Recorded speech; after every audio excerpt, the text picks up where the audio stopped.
This is Jim Stewart of JP Stewart Associates. I just wanted to take a few minutes of your time and introduce you to the idea of a couple of services that we provide: Project Manager Assessment and Project Health Check. Now, these provide a couple of different related services. The 360-degree Project Manager Assessment is what it sounds like. The project manager assesses himself on his own self-perception of his skills in areas such as cost, scope, schedule, and soft skills such as communications and leadership capabilities.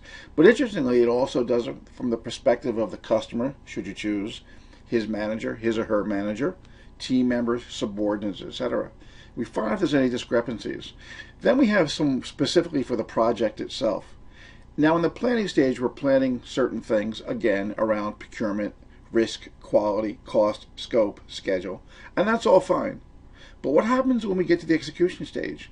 Do we execute to plan? So later on during that stage, we can figure out whether or not you've in fact done that. So let's take a look at a couple of these reports. First, I'm going to start with the competency report.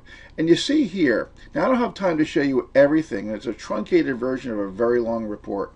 But if we look at cost, Brian rates himself about a 10. And the line manager rates Brian at about a 27. But look at the customer, a 0 on cost. So for example, things such as developing the budget, tracking costs, etc. Customer may be very sensitive to this. Let's say Brian's handling, for example, a combination of things. He's got a procurement and he's handling the cost. Does he handle it well? We don't know. It holds up a mirror, but it would appear that the customer doesn't think so, and perception is everything in that case. Let's look a bit further. We have a graphic here. Now, if you had the real report, this would be a more dramatic difference in colors, like maybe orange and green or orange and blue. But right now, we have the dark blue instead of lighter blue drawing here. And we see that Brian, he's really kind of a coordinator anyway, so we're not expecting he's a senior project manager. But we see that he's somewhat low on the level of what skills should be attained for this role, let's say, as compared to others in the organization. So again, we're holding up a mirror for his hard skills. And speaking of that, let's look here at his soft skills. We've got business skills, innovation, and leadership.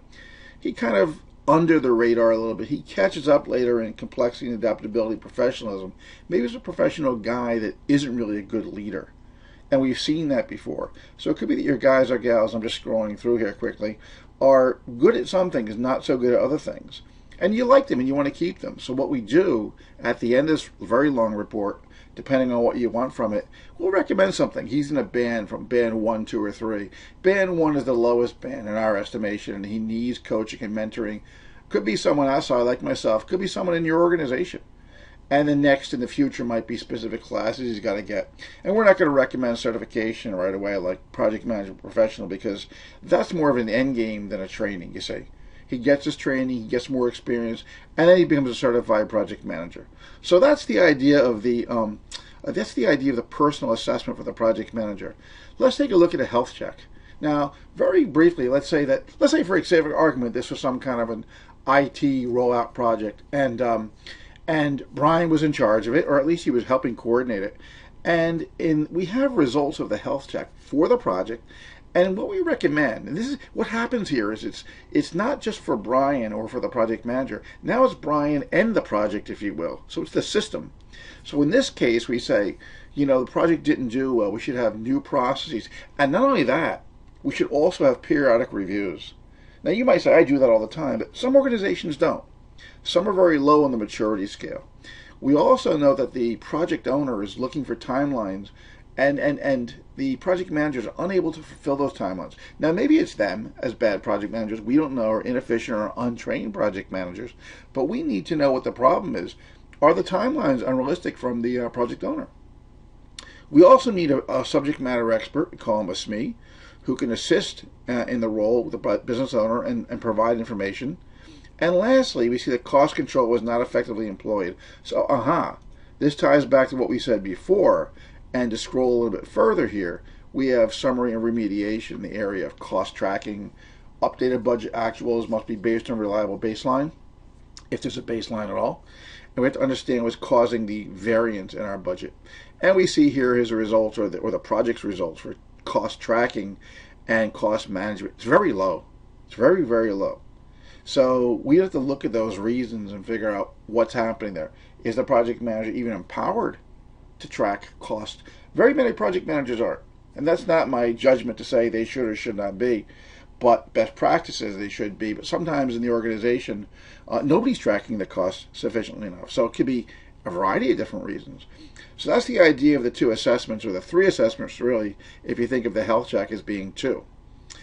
And what I wanted to say lastly here is that the assessments and health check provide a lot of raw data. We're the value add of JP Stewart Associates. We sift through that data and provide you with a report telling you where the issues are, the challenges, next steps you can take. I'm not saying this is an easy process or a short process. It can be several month or even several year process, depending on where you want to go to, right? So you want to go to a certain level from a certain level. We'll help you start when your projects are not doing well.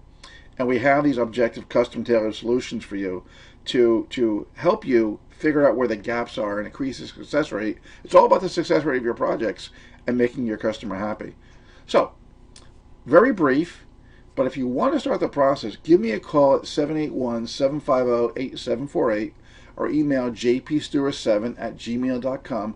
We can talk for free. You see my website if you want to download these reports or look at anything else. I've also got 1 or 2 other videos up there where you see this one. And if you want to talk to me, give me a call. I'll make some time and we'll figure out where you're going from here. Thanks a lot, and we'll see you down the road.